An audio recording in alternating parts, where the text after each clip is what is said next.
I'm going to hand over to Jess. So Jess, Director at Atkins, going to share some information with us in terms of your career story and your role within Atkins and some of your passion around the subject of equality, diversity and inclusion. Over to you, Jess. Lovely, thank you, Nina. And I'm not quite sure how I'm gonna follow that wonderfully structured walkthrough that Natalie presented there. I think mine's rather a little bit more ad lib, so hopefully the impact will be the same. Natalie spoke there around the importance of embedding procedural and policy and target-driven infrastructure across a business to really set the bar and manage expectations for what good ED&I should look like and how we should strive for that. What I wanted to talk about today was a lovely dovetail in how we as individuals can individually contribute to achieving those targets. And Natalie used the wonderful phrase a lot around authenticity of communication. So for me, I wanted to walk you through my career journey and how I've anchored ED&I to that. And for me, that authenticity of communication is super important, because how can we expect our staff to come to work and be their authentic selves if we can't express our authentic selves as leaders as well? So hopefully, as I do this walkthrough, there'll be some nuggets that everyone can pick out in terms of how they can create meaningful change in their organisations as well. So I started out in rail recruitment 13 years ago, and for me, the starkness of that imbalance of diversity was just plain for all to see. So I would see cyclical CVs hit my desk, the same people, the same gender, the same age range, day in, day out. So that stark gender imbalance was in my face from day one, and it really set the tone for me. You know, how do I do something differently? How do I create opportunities for these people that are currently not being represented? So I inspired, I guess, my own leadership role from the start by making sure that I candidly listened and really opened the doors for underrepresented people. So an example would be if I received a CV on my desk and it was female, or someone had declared a disability, for example, if their CV maybe didn't always match the criteria of the job role, and there can be lots of reasons for that. Some people just aren't good at writing CVs. They may not have had the guidance to do that.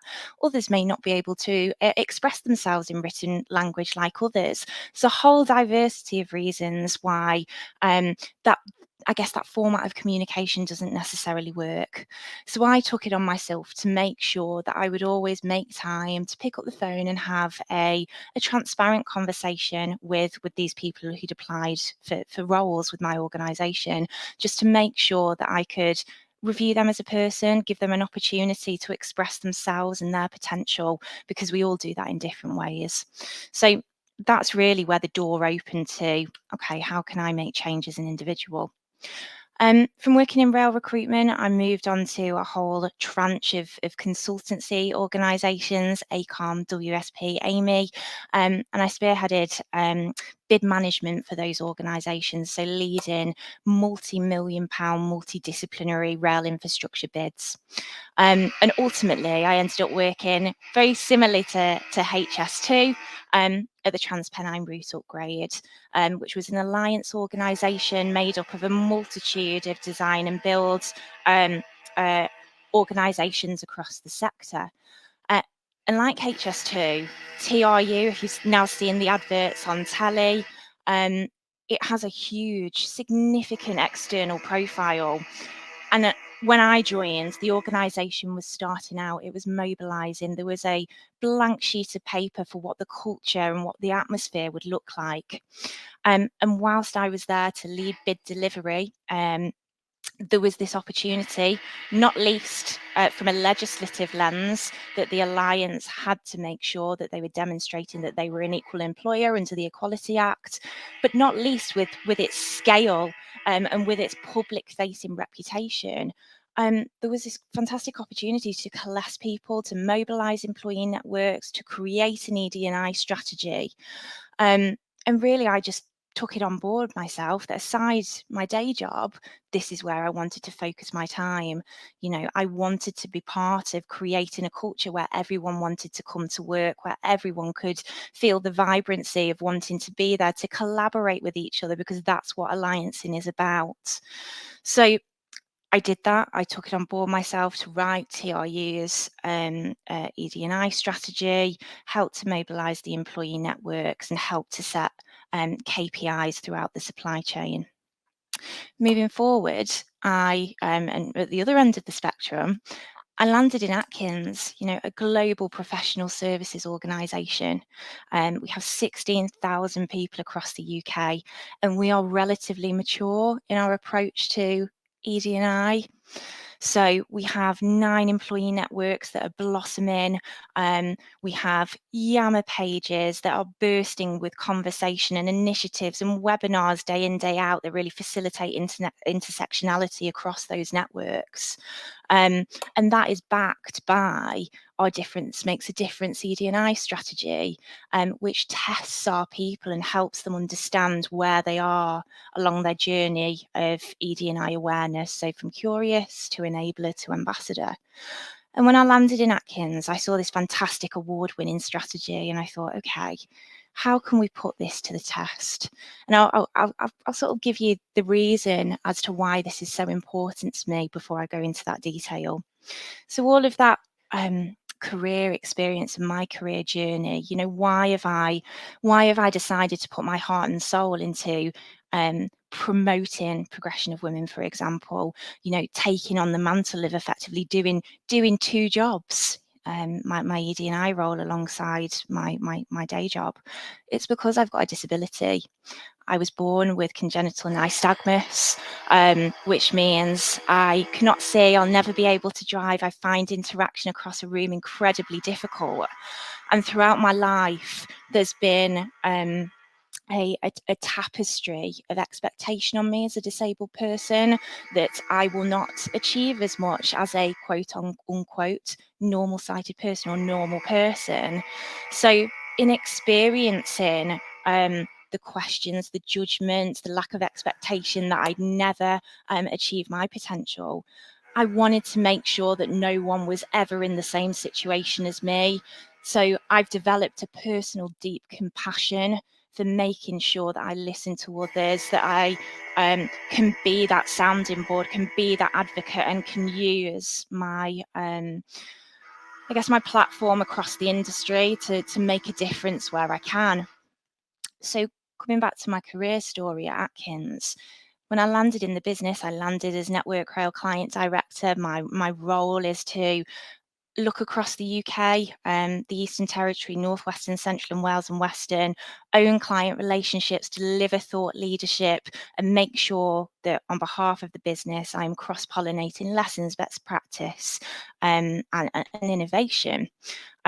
Also, as part of that role, you know, I sit on lots of industry boards. I talk about the diversity crisis, the skills crisis in engineering, and being part of the Rail Unites for Inclusion Senior Leadership Team has given me a lens into the industry for how acute that problem is.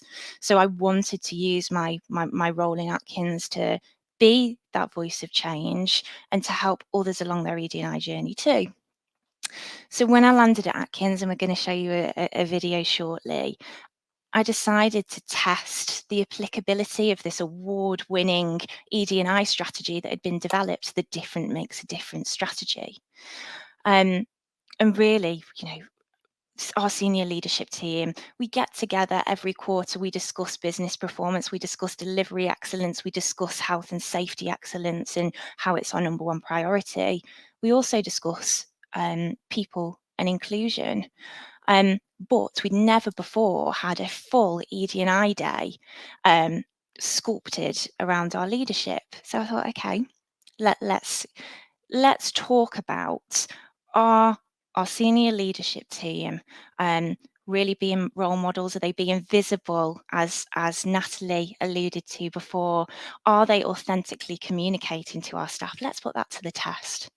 So we created an SLT stand down day. we invited our 9 employee networks, and we set around a carousel of groups of over 70 members of the senior leadership team in our transportation business.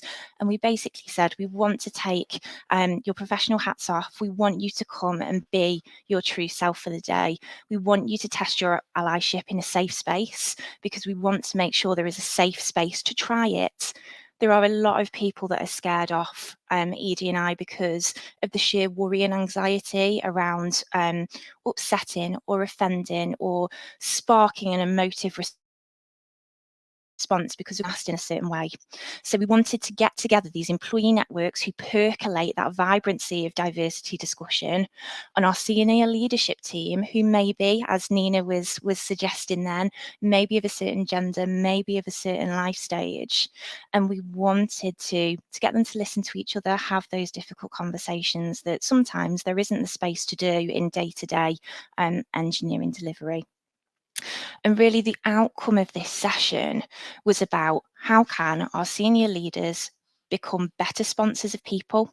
So that means how can they support, how can they encourage, how can they promote patronage. And this isn't just about saying, you know, I'm going to go and support our disability network and be the sponsor. This is about really integrating within the lifeblood of that employee network and being part of the strategy, going into SEND schools, again, as Natalie mentioned, and promoting the disability confident nature of our organisation, testing that we're ready as an organisation to work with disabled students and get their feedback in the right way. So the sponsorship piece was so important that we tested that.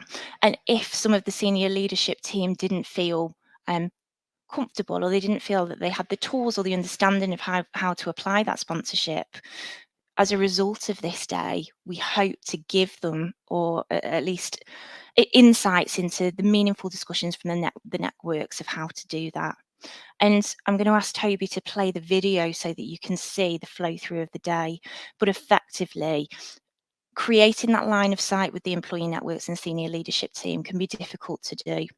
We did that, and it sparked discussions around talent mobility, stretch targets, how can we cross-pollinate opportunities across our divisions, how do we implement more effective two-way mentoring, how do we implement more effective reverse mentoring, how do we listen to people that may have challenges because they're a parent and they have childcare issues before they come to work, and therefore it really affects the smoothness of their day. So we percolated that conversation, and I'm hoping you're going to see the results of that enlightening 6 hours now. So thanks, Toby.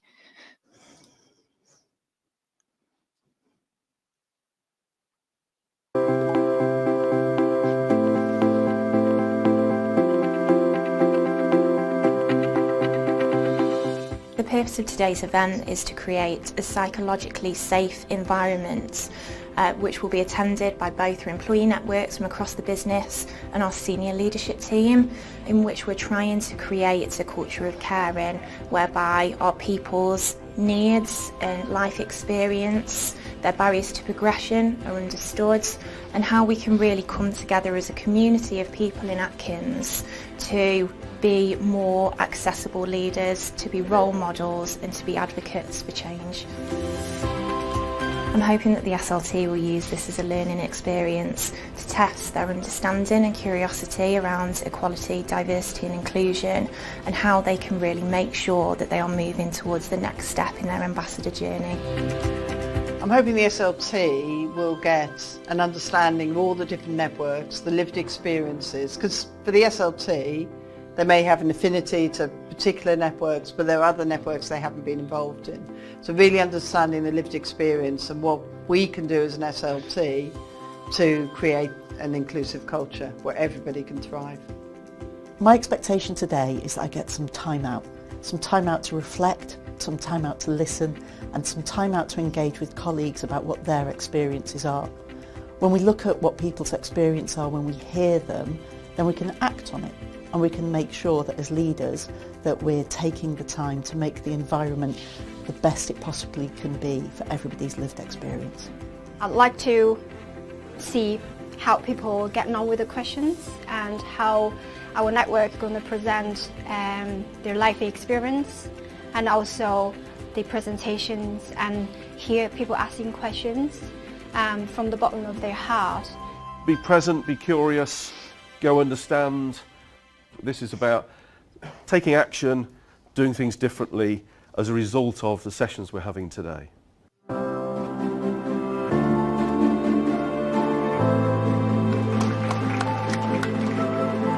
How can we understand what sort of issues that my colleagues might be facing, and am I prepared to ask questions? Am I prepared to understand or empathize with some of the responses that I can have? It's been a good opportunity to share some of the experiences from ethnic minorities, because I'm representing the Embrace Network. Having everyone try to understand what the impact certain experiences or certain backgrounds can have in the way that we interact on a day-to-day basis in the office, or the way that sometimes may create some level of anxiety in terms of integrating within the team or bringing your best self in the things that you're doing. It's proving to be a really great session for us as a team. It's different. There's lots of things that we're going through, lots of people to talk to that have got amazing stories and that really make it real. Before they come into work, they're having to deal with some of these issues. I come into work, I'm focusing on work. Other people can't do that.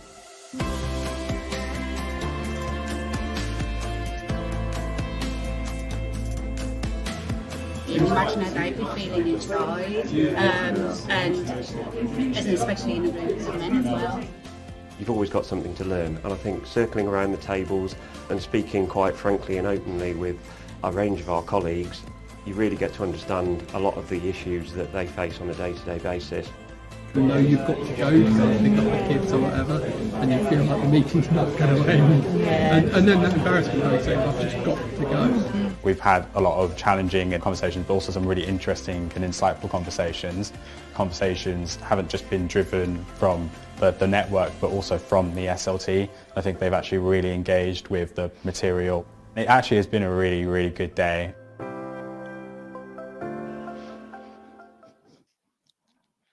So hopefully you can see from that video, or you could hear just the buzz in the room and the vibrancy from creating that space and the connectivity from the networks into the senior leadership team.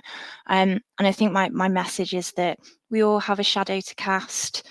We all have the ability to listen, and it does not take much time out of our busy days to create this atmosphere of human nature, and to make people feel comforted, to make them feel validated.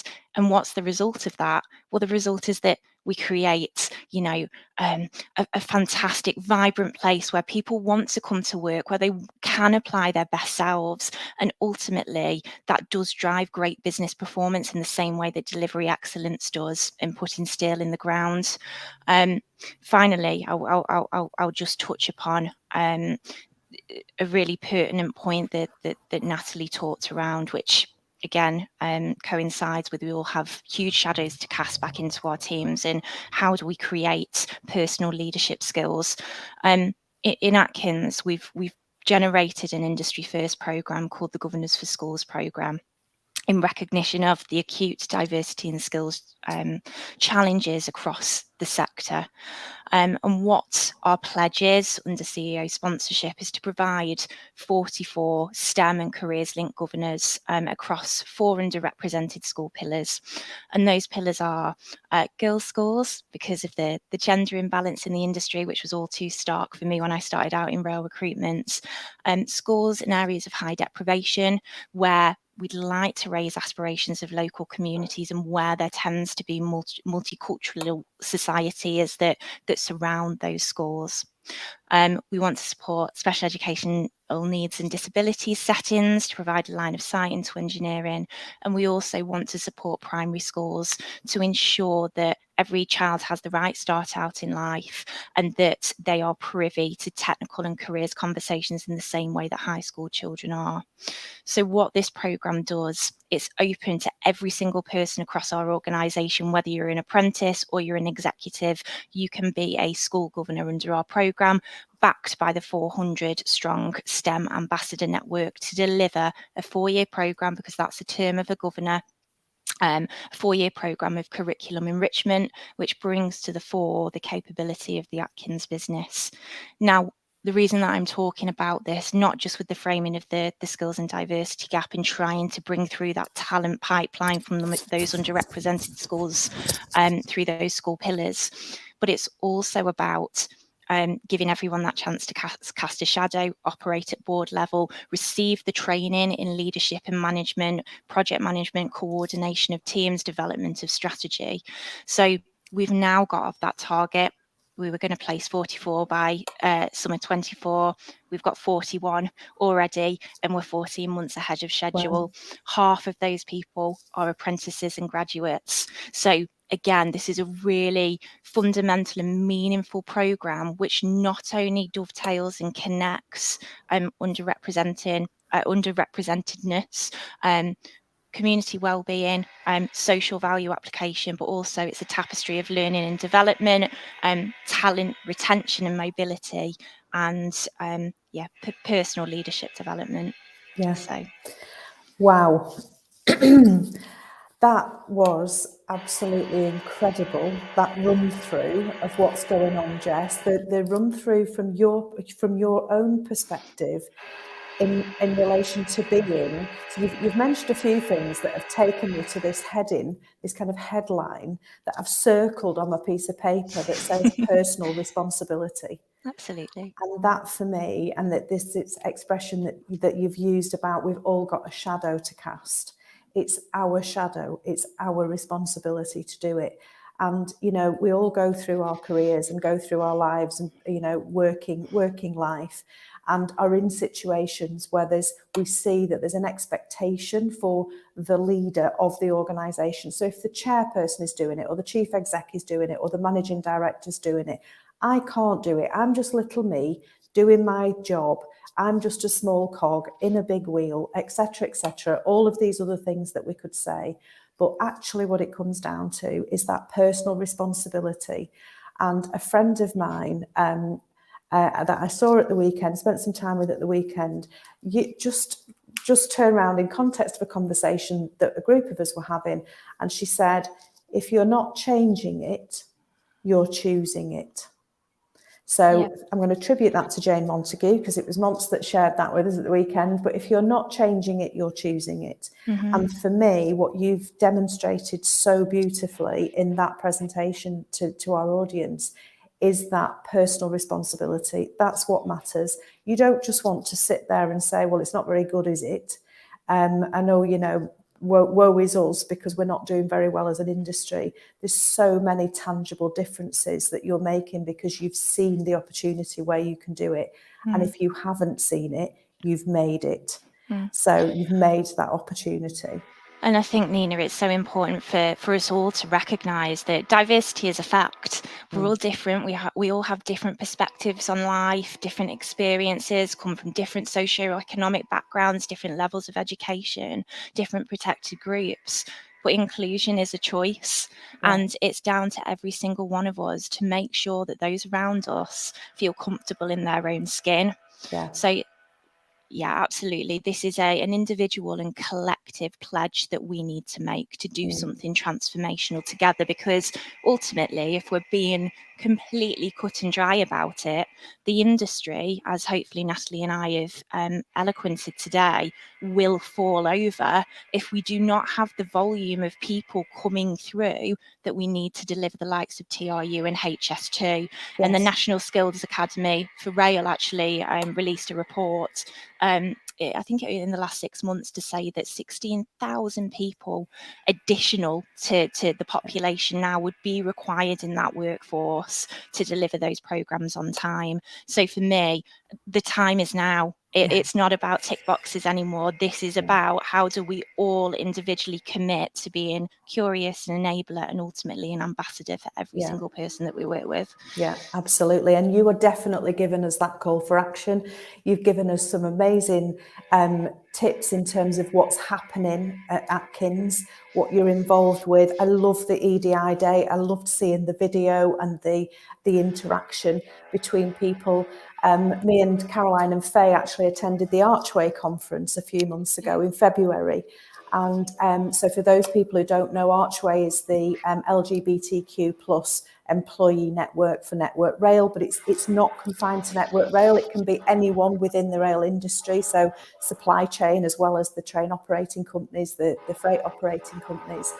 And part of that day was a breakout session where we all went onto different tables and shared the lived experience around the table in a safe space. It was massive for me, totally inspiring, and just, a really positive experience. And I think, Nina, with that, we all need to ask ourselves, I'm sure there will be a time that every single person listening to this call can resonate with a time that they felt excluded.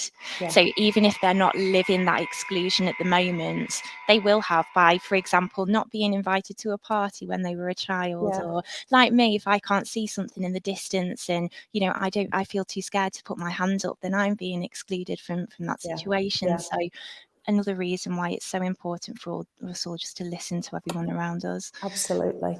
I think the subject of inclusion is a really important one, because I completely agree with your comment. Diversity is a fact. So as an organisation, you either are or you aren't.